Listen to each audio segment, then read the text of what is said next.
Entonces dice Primera de Juan, capítulo 2, versículo 18. Hoy quisiéramos poner por título a la sexta clase, Anticristos, aves de rapiña. Los anticristos son aves de rapiña. Hoy, como hemos consumido el tiempo tratando otro tema que el Señor nos ha motivado a hacer, vamos ahora solamente a leer los textos bíblicos y entonces para la próxima clase ampliaremos lo que queremos decir a través de esta palabra que vamos a leer en la mañana de hoy. Vamos a leer allí en este versículo que está siendo el texto base de nuestro estudio. Primera de Juan, capítulo 2, versículo 18. Y vamos a leer el versículo 19 también porque vale la pena aclararlo. Dice: hijitos, ya es el último tiempo. Es una declaración de proporciones escatológicas. A lo mejor usted cuando leyó ese versículo alguna vez nunca lo miró así, pero está diciendo Juan a la iglesia primitiva, en el momento que está siendo dicha esa palabra, no está pensando en el futuro, está diciendo ya, ahora, en este momento que yo estoy hablando, es el último tiempo. Quiere decir que todo el marco profético está dentro o está entre la primera venida y la segunda venida de Jesucristo. No hay nada fuera de ese marco. Eso pudiéramos ilustrarlo con un cuadro, con una pizarra. Ese cuadro que tiene la hermana Oca ahí, dentro de ese marco está todo lo que está diseñado ahí. No puede sacar nada, porque perdería el cuadro su vigencia y perdería el cuadro su esencia artística. En la cuestión escatológica, histórica, es exactamente igual. Todo lo que tiene que ver con la iglesia y todo lo que tiene que ver con el mundo está dentro de ese marco escatológico que está Juan aquí hablando. Usted tiene su Biblia y dice: hijitos, ya es el último tiempo. Y según vosotros oísteis que el anticristo viene, es decir, ustedes oyeron que el anticristo va a venir como si fuera una proyección al futuro. Dice, así ahora ¿cuándo? En el último tiempo, que el último tiempo comenzaba ahora. O sea que tenemos que simplemente hacer una buena lectura gramatical, nada más, saber leer un poquito. No hay que ser ni siquiera teólogos, escatólogos. Simplemente dice aquí, así ahora han surgido muchos anticristos, no son 2 o 3. Dice, han surgido muchos anticristos, por esto conocemos, y enfatiza la palabra otra vez, por eso conocemos que este es el último tiempo. Y cuando dice el último tiempo, enseguida mira lo que dice. Salieron de nosotros, pero no eran de nosotros. ¿Quiénes? ¿Quiénes salieron de nosotros que no eran de nosotros? Los anticristos. Los anticristos. ¿Y quiénes eran esos anticristos? ¿Personas ateas? No. ¿Personas que odiaban el evangelio? Personas que no. Salieron de nosotros a predicar un evangelio, ¿cuál? Diferente. O sea que no tenían la verdad, o sea, conocieron la verdad, pero la rechazaron por aspiraciones personales o por la razón demoníaca que fuera, pero no querían sujetarse a Cristo y las enseñanzas de los apóstoles. Esos salieron de nosotros porque no eran de nosotros. Eso tiene que ver con otros aspectos dentro de la teología que no vamos a sujetarnos ahora a analizar, porque la teología es un compendio, es como una red. No hay un tema doctrinal aislado de otros. Todo es junto, es un combo. Que todo está dentro de lo que es el concepto teológico. Por eso no podemos desmembrar la teología como hacen a uno. Eso tiene que ver con esto, tiene que ver con lo otro. Y lo que hacen es desmembrar la teología. Eso no es lo que está diciendo este pasaje. Entonces dice, salieron de nosotros, pero no eran de nosotros. Porque si hubieran sido de nosotros, es decir, de nosotros significa los que creen de la manera que nosotros creemos sobre lo que nosotros hemos enseñado de parte de Cristo y los apóstoles. ¿Estamos comprendiendo la idea? Sí. Muy básico eso. Estos se fueron de aquí porque no creyeron, no son de nosotros. No son ateos, no son brujeros, no son santeros, no es un político que va a determinar una política hostil contra el cristianismo, no son aquellos que salen predicando otra enseñanza. Yo creo que eso debe estar muy claro en la mente de nosotros. Dice, porque si hubieran sido de nosotros, habrían permanecido con nosotros, pero salieron para que se manifieste de que no todos son de nosotros. Es decir, todos los que estaban en esa congregación no estaban interesados en la esencia del Evangelio o en el contenido del Evangelio. El contenido del Evangelio viene con ¿qué? Como dimos en la clase anterior. Primero, arrepentimiento. Yo me arrepiento de mis pecados. Si no hay eso, no somos lavados de nuestros pecados. Para yo ser lavado de mis pecados, yo tengo que arrepentirme de mis pecados. Y entonces, cuando soy lavado de mis pecados, es que viene a morar el Espíritu Santo. Ese es el gran problema que tienen las iglesias hoy. Que la gente viene a las congregaciones y al no tener claro este concepto, le brindan Espíritu Santo. ¿Y cómo van a tener el Espíritu Santo si no han sido lavados y todavía no se han arrepentido de sus pecados? Y son gente que llegan a ser pastores, son gente que llegan a ser diáconos, son gente que llegan a ser líderes y son gente que tienen en sus manos la posibilidad de enseñar bien la doctrina, pero como no tienen esa experiencia del nuevo nacimiento, entonces son anticristos. Porque en un corazón que no ha sido lavado no habita el Espíritu Santo. Entendemos eso bien, ¿verdad? Entonces el Espíritu Santo mora solo en el corazón lavado. ¿Quién mora en un corazón sucio que no ha sido lavado? Sí. Que ahí es donde mora la miasma del pecado de Satanás. Y puede haber en las congregaciones y en las denominaciones evangélicas, en las iglesias falsas, muchas personas que están administrando la palabra y los bienes del Señor que están putrefactos, porque tienen el espíritu de Satanás, no el Espíritu Santo. No lo estoy diciendo yo, lo dice aquí la palabra del Señor. Solo habita Dios en un corazón lavado, corazón limpio. Cuando Pedro dio aquel mensaje fenomenal del día de Pentecostés, ¿qué dijeron aquella gente? Varones hermanos, pues los quemó la palabra. ¿Y qué dijeron aquella gente? Varones hermanos, ¿qué haremos? Porque sintieron que ellos mismos mataron y machacaron a Cristo en la cruz. ¿Y qué le dijo Pedro? Arrepentidos, cada uno de vosotros, y convertidos. Y después se bautizan. Pero hay que arrepentirse. Hay que convertirse, porque es la única forma en la que el Espíritu Santo de Dios puede morar en nuestro corazón. Si eso no está, y tú ves que las congregaciones se llenan de gente, porque le estamos prometiendo a la gente, como decía la hermana Marcia ahorita, prometiéndole que Dios va a hacer y Dios va a dar y Dios va a dar, y venga para acá que Dios le va a dar, y entonces comienza a haber un cristianismo a granel. Entonces la esencia del Evangelio se perdió, y lo que hay dentro son anticristos. Entonces ese es el tema que nosotros estamos estudiando. Por eso sabemos que ya es el último tiempo. O sea que el último tiempo se inicia desde el momento que aparecen los anticristos. Ya vimos la parábola del trigo y la cizaña, cómo junto con el trigo se sembró la cizaña.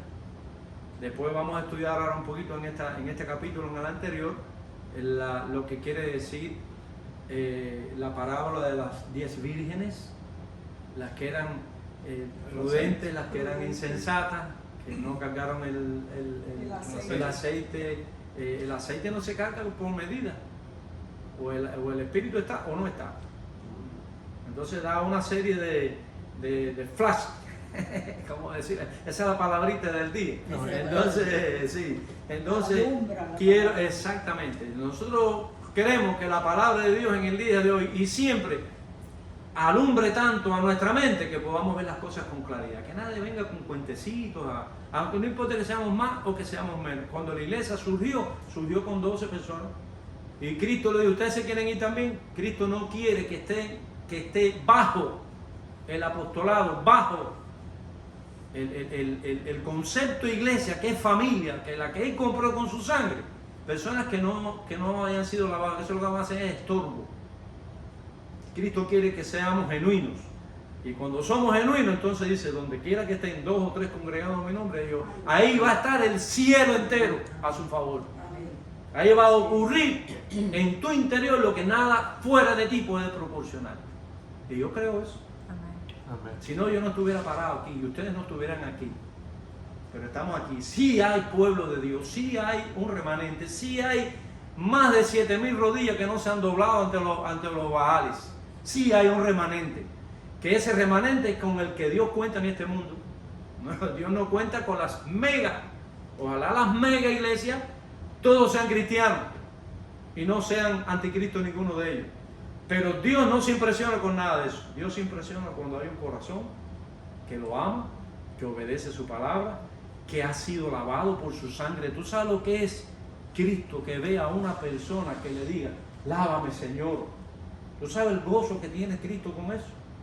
Que no estás menospreciando la sangre de Cordero. Y con su sangre escribe en una piedrita y pone tu nombre nuevo con esa sangre.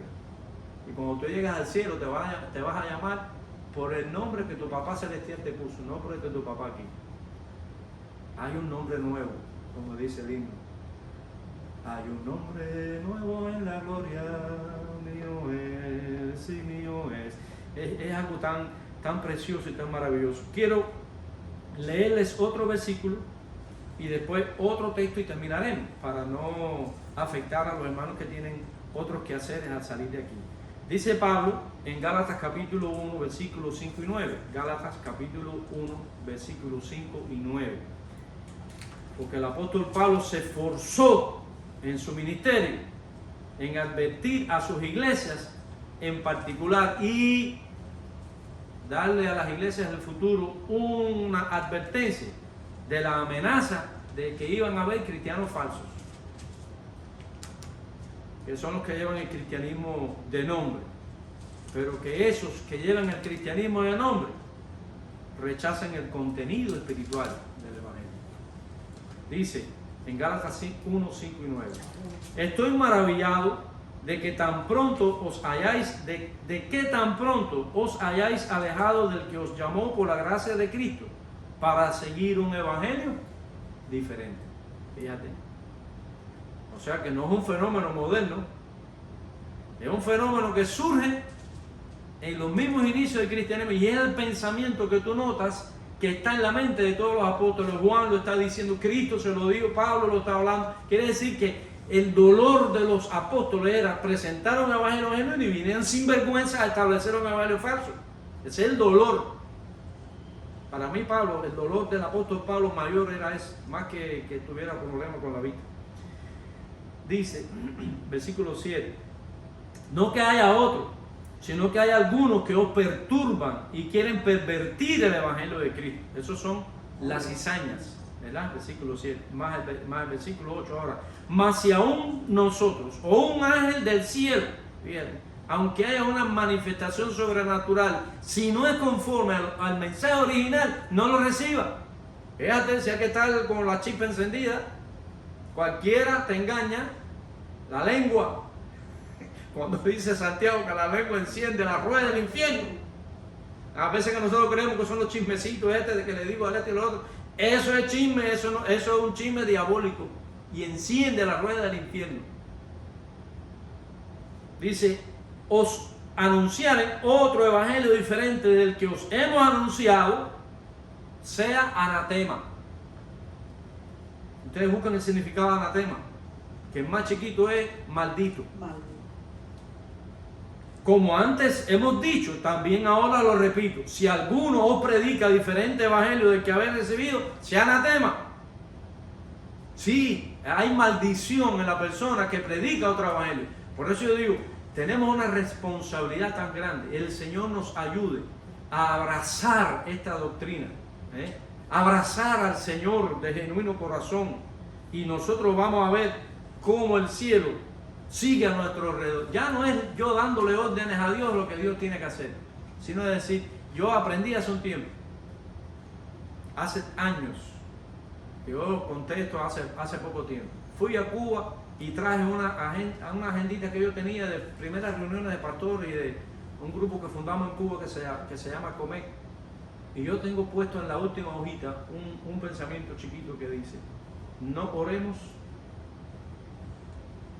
para cambiar la voluntad de Dios, sino oremos para obedecerla. Porque a veces que le hablamos a Dios para que obre conforme a lo que queremos, como que Dios fuera el sobrinito. Yo te digo, Señor, y yo te digo que tú tienes que hacer, yo te digo lo que tú dijiste, y ponemos a Dios contra la pared. Pero no, Señor, yo te pido en tu misericordia, tú tienes todo el recurso, pero tú vas a obrar conforme a tu voluntad, porque en tu voluntad se desata tu poder. En mi voluntad se desata otro poder, pero cuando yo estoy bajo la voluntad de Dios, se desata el poder de Dios, y el milagro sí puede ocurrir, pero es cuando nosotros pedimos a Dios que lo haga conforme a su voluntad. Otro texto para finalizar, en Hechos 20, 18 en adelante, que ahí es donde tenemos el título de nuestra clase sexta, en Hechos capítulo 20, versículo 18 al 32. Estos son los anticristos, que los definimos como aves de rapiña. ¿Saben lo que es una ave de rapiña, verdad? Dice el versículo 18, Hechos 20, 18. Dice, cuando vinieron a él les dijo, vosotros sabéis cómo me he comportado entre vosotros todo el tiempo, desde el primer día que entré en Asia, sirviendo al Señor con toda humildad. Mira las características de este apóstol. Dice, sirviendo al Señor con toda humildad, con muchas lágrimas. Mire la característica de este apóstol. Y pruebas que me han venido por las acechanzas de los judíos. Y como nada que fuese útil he rehuido de anunciaros y enseñaros públicamente y por las casas. Es decir, que Pablo, a pesar de todas esas atrocidades que tuvo que vivir, no rehusó el enseñar la palabra, tal como la había recibido por revelación de Dios. Por eso esta palabra debemos honrarla. Dice, testificando a judíos y a gentiles acerca del arrepentimiento. Mire cómo está la palabra. ¿Acerca de qué? Del arrepentimiento para con Dios. Si el que no viene por el arrepentimiento no es cristiano, aunque sea buena persona, aunque sea educado, aunque fue criado en un hogar cristiano, si no se ha arrepentido y no entra por el arrepentimiento, no es cristiano, aunque sea mi hijo. Por eso las emociones no son las que pueden establecer una relación correcta mía con Dios. Yo tengo que tener eso en mente para poder orar conforme a la voluntad de Dios. Porque si oramos conforme a la voluntad de Dios, Él obrará. ¿Qué es lo que Dios no puede hacer a favor de un hijo?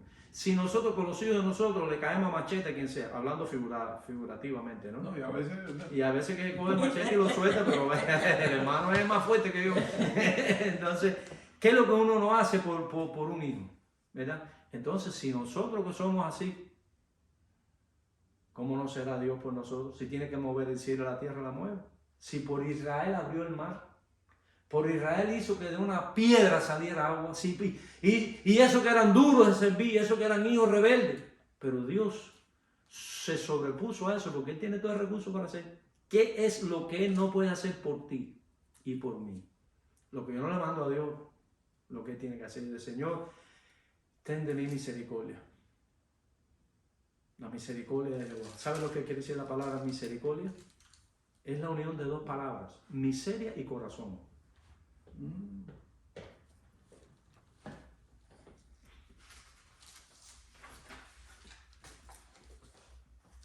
Esa es la que Dios ha tenido por mí. Que mi corazón es una miseria, pero el corazón de Dios va por encima de la miseria mía. Cuando yo tengo fe, eso es algo que uno tiene que procesarlo y enseñarle a los hijos, a la familia, dedicarle tiempo para que la semilla del trigo crezca, para que no sean cizaña. Porque a veces que forzar a los hijos algo que ellos por voluntad propia no quieren, los forzamos a hacer cizaña. Hay que darle el testimonio, hay que dar la palabra, hay que llevar las lágrimas delante de Dios para que nazca un trigo y no una cizaña. No te angusties porque eso solo lo hace Dios y lo hará. Esa es la fe que nosotros tenemos. Amén. Amén. Sí, hermano Dios. No, darle tiempo para que germine. Exactamente. Entonces, hermanos, dice aquí la palabra del Señor, testificando a judíos y a gentiles, ya ese es el concepto de iglesia, del arrepentimiento para con Dios y de la fe en nuestro Señor Jesucristo. Ahora, he aquí ligado yo en espíritu, voy a Jerusalén sin saber qué allá me ha de acontecer, salvo que el Espíritu Santo por todas las ciudades me da testimonio diciendo que me esperan prisiones y tribulaciones. No tenía miedo, dice, pero de ninguna hago caso. Esto es un pasaje extraordinario. Sí. De ninguna cosa hago caso ni estimo preciosa mi vida para mí mismo, con tal que acabe mi carrera con gozo y el ministerio que recibí del Señor Jesús para dar testimonio del Evangelio, de la gracia de Dios. O Pablo era un loco, tonto, estúpido, o la gloria de Dios estaba en ese hombre. No estimo para nada mi vida, sino para predicar el Evangelio. Y gracias a Dios por hombres como Pablo, hoy podemos estar aquí y predicar esta palabra con una perspectiva del futuro segura. Eso es fe. Pero hay algo muy duro aquí, hay algo muy difícil aquí. Y ahora he aquí que yo sé que ninguno de vosotros, entre quienes he pasado predicando el reino de Dios, verá más mi rostro. Por tanto, yo os protesto en el día de hoy que estoy limpio de la sangre de todos, porque no he rehuido anunciaros todo el consejo de Dios.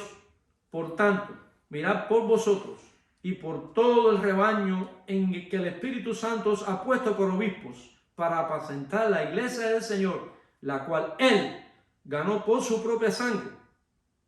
El domingo que viene explicaremos más. Versículo 29. Porque yo sé que después, y aquí el verso que nos identifica con el tema que estamos dando hoy. Porque yo sé que después de mi partida entrarán en medio de vosotros lobos rapaces que no perdonarán a quién, al rebaño. ¿Entrarán dónde?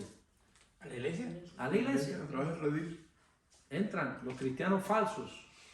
Dice que son ellos endemoniados, que son, ¿cómo se llama? Que son ocultistas, que son de la cultura pagana. No, son cristianos. Dicen que son cristianos y que conocen la teología que Pablo enseñó y oyeron a Cristo hablar. Pero vienen como lobos rapaces. Porque quieren el beneficio del Evangelio y no el medio para alcanzar el sacrificio, el beneficio que Dios da. Hay una diferencia entre el beneficio y el medio para alcanzar el beneficio. Cuando usted ve que el medio no está, el beneficio que tú quieres es un beneficio rapiña, que se valen de los infelices que sí tienen fe para manipularlos y tener beneficios de ellos. Eso es anticristo y eso es demonio.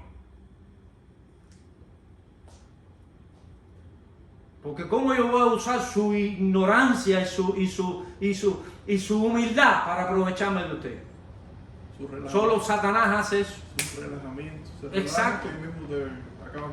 No, porque tú das por sentado que es una persona cristiana. Pero como no tienes la palabra clara, te comió la pantera. Y de vosotros mismos, oye, fíjate si hay que estar alerta. Pero esto tú lo oyes predicar por ahí. No se oye predicar mucho. Todo lo que se predica son los beneficios del Evangelio. Sí, los beneficios. Dios te va a dar paz, Dios te va a dar todo. Dios es un Walmart. Un ATM. Sí, Dios es un Walmart, un ATM que no necesita el PIN para sacar el dinero. Dios es buena gente. Dios no es buena gente. No nos equivoquemos que Dios no es buena gente. Dios es un papá celoso. Dice que Dios es Sí. amor, pero también Fuego consumidor. Y cuando la ira de Dios se desata, mira lo que pasó en la generación de Noé, mira lo que pasó en la generación de Sodoma y Gomorra. Se desató la ira y no quedó ni niño, ni mujer embarazada, ni viejo, ni nada. Todo el mundo murió. Cuando la ira de Dios se desata es porque la copa se llenó y se rebosó de la maldad de los hombres. Pero aquí hay un grupito que hemos decidido estar bajo la gracia de Dios. Amén. Pero dice que dentro de vosotros se levantarán hombres que hablen cosas perversas. Lo perverso es lo contrario a lo original. Lo contrario es verso. Exacto. O sea, El odio es la perversión del amor, ¿entiendes? Las tinieblas es lo contrario a la luz. La ausencia de luz. Es la ausencia de luz, ¿me entiendes? Entonces, debemos estar conscientes de esas verdades. Por tanto, velad, acordaos que por 3 años, de noche y de día, no he cesado de amonestar con lágrimas a cada uno. Pablo dijo, yo cumplí mi ministerio aquí. Ahora ustedes abran los ojos. Y nosotros debemos, en la medida de nuestro esfuerzo, nosotros queremos una iglesia. El eslogan de nuestra iglesia es Peniel. Y el eslogan es que nosotros queremos tener una fe que revele el rostro de Dios. Amén. Que a través de nosotros la gente pueda ver el rostro de Dios. No como una imagen, sino a través de una vida que se puede vivir en la fe de Jesucristo. Que el Señor le bendiga a él de nuestro corazón. Amén. Amén. Amén.